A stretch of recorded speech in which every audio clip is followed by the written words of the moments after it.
ज़्यादा message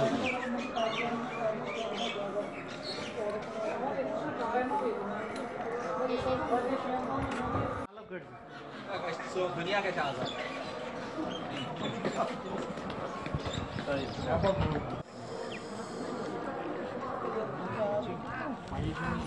DC office Kolkata नई building है, फिर भी इसमें रैंप नहीं है और इसमें दिक्कतों का सामना है।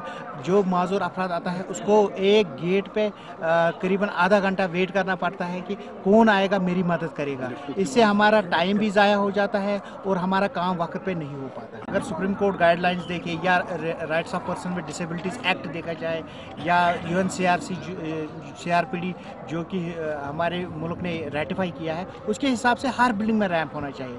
सुप्रीम कोर्ट के गाइडलाइंस के हिसाब से कोई भी ऐसा इदारा नहीं होना चाहिए कि जहाँ पर reasonable accommodation for person with disabilities नहीं हो।